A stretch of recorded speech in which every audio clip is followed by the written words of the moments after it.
नमस्कार. आज मी तुम्हाला अधिक महिना आता सध्या चालू आहे आणि अधिक महिन्यातील हा पहिला गुरुवार आहे. त्या निमित्ताने मी गुरुवाणीतील हे जे मी नित्य गुरुवाणीचं पुस्तकातलं रोज एक पान वाचते, त्या गुरुवाणीतील एक पान मी तुम्हाला माझ्या व्हिडिओद्वारे मी तुम्हाला त्यातल्या वाचून दाखवणार आहे. आणि थोडी मी माझ्या सद्गुरूंची म्हणजे माझ्या गुरुदेवांची माहिती तुम्हाला देते. म्हणजे माझे सद्गुरू हे परमपूज्य, ह्यांचं नाव आहे परमपूज्य श्री रामकृष्ण सरस्वती क्षीरसागर स्वामी. तर ह्यांची ही नित्य गुरुवाणी आहे. आध्यात्मिक हा जो विषय आहे त्याच्यामध्ये पण एक शास्त्र आहे आणि ते शास्त्र आपल्याला माहीत नसतं आणि आपण उलटंसुलटं काही आपल्या हातून होतं तर त्याचं तुम्हाला फळ मिळत नाही.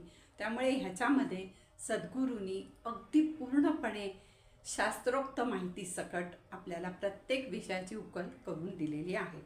तर हे बघा, हे दत्तात्रय निवास, हे वेदांत नगर.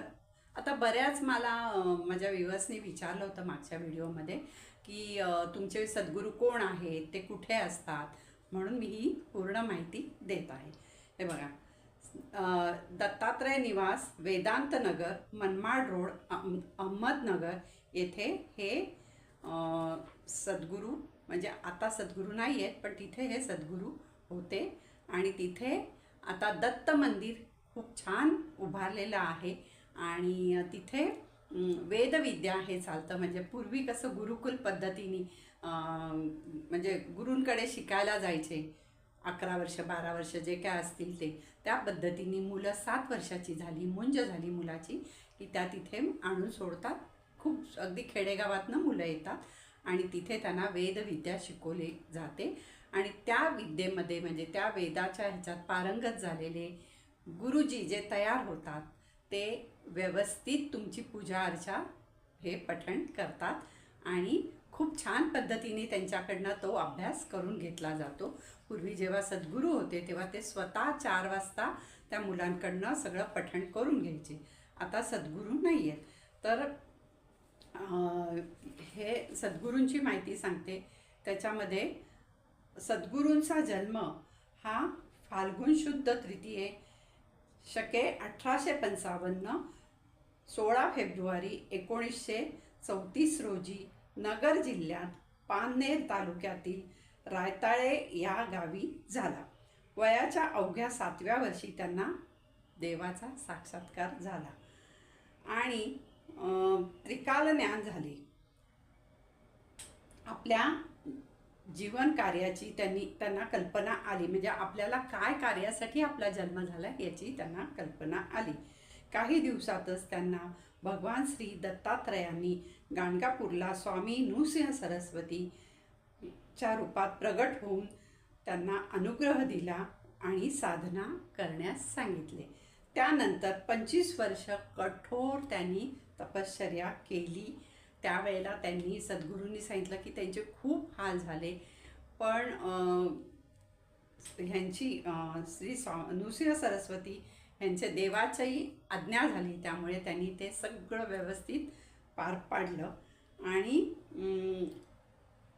25 वर्ष कठोर तपश्चर्या झाल्यानंतर स्वामींनी पुन्हा त्यांना दर्शन दिले आणि मला तुझ्याकडनं वेदांचे कार्य करून घ्यायचे आहे असा आदेश दिला. म्हणजे वेदविद्या म्हणजे जी आपली पूर्वी गुरु आणि गुरुकुल पद्धत होती त्याप्रमाणे ही वेद आहेत आपले, ते कुठेही त्याचा लोप होता कामा नये. ती विद्या आहे ती पुढे गेली पाहिजे, म्हणून हे कार्य सद्गुरूंच्या हाती नृसिंह सरस्वती यांनी प्रगट होऊन त्यांना दर्शन दिलं आणि हे कार्य त्यांच्या हाती सोपवलं. गुरु आज्ञेप्रमाणे सद्गुरूंनी कार्याला सुरुवात केली व सामान्य भक्तांना दर्शन देऊन त्यांच्या समस्या सोडवून त्यांच्या करवी कार्य करून घेण्यास सुरुवात केली. 1974 साली या कार्यासाठी श्री दत्त देवस्थान ट्रस्टची स्थापना झाली आणि सर्व कार्य जोमाने सुरू झाले. आता इथे जे वेदांत विद्यापीठ ही संकल्पना तयार झाली. 100 छात्रांची म्हणजे 100 मुलं छात्र राहू शकतील, राहण्याची व त्यांची जेवणाची सोय होईल अशी वेदांत वास्तू बांधण्यात आली. विद्यार्थ्यांना शिकवण्यासाठी विद्वान चरित्रवान आचार्यांची नेमणूक करण्यात आली व वेदविद्येचे महत्त्व सामान्य लोकांना समजावून सांगण्यासाठी वेदात सांगितलेल्या धर्माचा प्रसार करण्यासाठी सत्संग मंडळे स्थापन करण्यात आली. तसंच सत्संग मंडळातर्फे भिक्षेच्या माध्यमातून कार्य आकार घेऊ लागले व समाजातून दानाच्या रूपाने पैशाचा ओघ ट्रस्टकडे येऊ लागला व भिक्षा मागणाऱ्याला अहंकार कमी होऊन त्याची आध्यात्मिक प्रगती होऊ लागली. अशा रीतीने सत्संग मंडळाकरवी समाजाला आध्यात्मिक मार्गावर नेण्याचे कार्य श्री गुरुदेवांनी सुरू केले. म्हणजे पूर्वीच्या काळी मला आठवते की पावती पुस्तक असायचे आणि आम्हाला जेव्हा म्हणजे आम्ही पावती पुस्तक घेऊन यायचो. मी या कार्यात जास्त सहभाग नाही होऊ शकले, पण पावती पुस्तकं असायची, मी पण आणलेलं आहे. आणि आपल्याला जेव्हा वेळ असेल तेव्हा आपल्या आजूबाजूच्या लोकांकडे सोसायटीमध्ये असं जाऊन जशी पूर्वीच्या काळी भिक्षा मागायचे ना, तसं ते पावती पुस्तक घेऊन जायचं. आपण आपल्या सद्गुरूंची माहिती सांगायची, त्यांचं कार्य सांगायचं आणि समोरच्या माणसाला सांगायचं की तुम्हाला काही ह्याच्यात हातभार लावायचा असेल, मदत करायची असेल तर करा. आता काय काय लोकांना हे थोतांड वाटायचं, पण बरेचसे लोक करायचे. मग अगदी 50 रुपये करा, 100 रुपये करा, कोणी कितीही करा, ज्याच्या त्याच्या मनाप्रमाणे ऐपतीप्रमाणे तुम्ही मदत करू शकता. असं सगळीकडे फिरून म्हणजे बरेच कार्य करणारे लोक होते, त्यांनी सगळीकडे फिरून पैसे जमा करण्यास सुरुवात केली आणि त्या ह्याच्यावर सगळं आज जे दिसते आपल्याला दत्त मंदिर आणि जे काही तिथे मोठा व्याप झालेला आहे ते सगळं हे ट्रस्ट म्हणजे हे असं जाऊन भिक्षा मागून पैसे गोळा केलेले आहेत. कुठच्याही म्हणजे श्रीमंत माणसानी म्हणजे इच्छेने तुम्ही देऊ शकता की तुम्हाला काही इच्छा असेल की नाही मला ह्या मंदिरासाठी इतके इतके पैसे दान करायचे ते तुम्ही इच्छेने देऊ शकता. पण असं कोणाकडनंही मागून मदत घेऊन तिथे कुठचंही कार्य होत नाही. हे सगळं तुम्ही व्यवस्थित प्रामाणिकपणे हे कार्य तिथे चालू राहतं.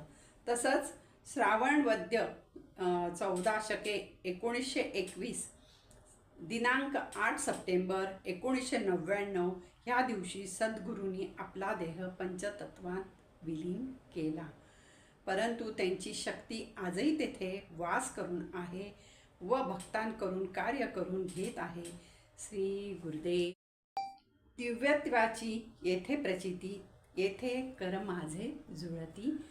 आणि असा हा सगळा खूप तिकडे छान वेदांत नगरला दत्त मंदिर आहे. भक्तनिवास आता बांधण्याचं म्हणजे लांबून लांबून येतात लोक, इतक्या लांबून लोक येतात ना की म्हणजे तुम्हाला सांगू शकत नाही. आणि तिथे मी तुम्हाला एक मागच्या ह्याच्यात सांगितलेलं आहे, पण परत सांगते. सद्गुरूंचं हे म्हणणं आहे. आता सद्गुरू म्हणजे कोण हे मी तुम्हाला मागच्या ह्याच्यात सांगितलेलं आहे. ज्या गुरूंना देवाचं दर्शन झालं आहे अशा गुरूंना सद्गुरू म्हणतात. म्हणजे गुरु असणं वेगळं आणि सद्गुरू असणं वेगळं. तर तिथे लांबून लांबून लोक येतात आणि तिथे तुम्ही जाऊन असं नाही आहे की तुम्ही तुमचे प्रश्न सांगितले, त्या प्रश्नाची उत्तरं दिली, चमत्कार दाखवले, असं नाही आहे. तिथे तुम्ही तुमची भक्ती म्हणजे तुमचे हे करा, देवाजवळ भक्ती करा आणि त्यातून तुम्हाला भगवंताच्या रूपाने यश मिळेल. कारण सद्गुरूंचं म्हणणं हेच आहे की जर तुमचं प्रारब्ध म्हणजे तुमची पूर्वपुण्याई काय आहे किंवा तुमचे काय मागच्या अनेक जन्मातले भोग काय आहेत, हे तुम्ही काय चुका केल्या आहेत, ह्याचे तुम्हाला आत्ता भोग म्हणजे प्रारब्ध हे भोगावं लागतं आणि ते भोगून संपल्याशिवाय तुम्हाला चांगले दिवस येत नाहीत. त्यामुळे देवाला शरण जा, भगवंतांना शरण जा, सद्गुरूंना शरण जा आणि हळूहळू तुम्हाला तुमच्या अडचणीतनं तुम्ही बाहेर पडता. पण ह्यासाठी सद्गुरूंचे जर तुम्हाला आशीर्वाद असतील तर तुम्ही पटकन बाहेर पडता आणि पटकन तुम्हाला सगळ्याची उकल होते. आता हे मी सद्गुरूंविषयी थोडीशी माहिती तुम्हाला सांगितली. आता मी सांगते की ज्यांना आता मी नेहमी म्हणते की असं की नित्यगुरू आणि बरेच मला प्रश्न म्हणजे कमेंटमध्ये विचारलं होतं की तुमचे गुरु कोण, तुम्ही कुठचं पुस्तक वाचता. तर हे नित्यगुरुवाणी आहे, अमृत कलश आहे, अशी बरीच पुस्तकं आहेत माझ्याकडे. तर त्यातलं मी एक पान रोज तुम्हाला वाचून दाखवणार आहे किंवा सांगणार आहे. आता का सांगणार आहे, तर प्रत्येक गोष्टीचं एक शास्त्र असतं. त्याप्रमाणे अध्यात्म ह्याला पण एक शास्त्र आहे. त्याला अध्यात्माची जो म्हणजे ते शास्त्राप्रमाणे जर तुम्ही केलं तर तुम्हाला त्यात यश नक्कीच मिळतं. तसंच ज्यांना कोणाला हे पुस्तक माहीत नाही आहे किंवा घेणं म्हणजे आता जमत नाही किंवा विसरतात, काहीतरी प्रॉब्लेम असला, तर त्यांना ही एक जे म्हणजे त्यांचं जे पान मी वाचणार आहे त्यातलं म्हणजे ज्ञान तुम्हाला फक्त तुम्ही व्हिडिओ ऐकल्याने मिळणार आहे. आणि ह्यातून ही माझी काही नाही आहे, ह्याच्यात माझा उद्देश फक्त माझ्या गुरूंची सेवा करायची असा माझा उद्देश आहे.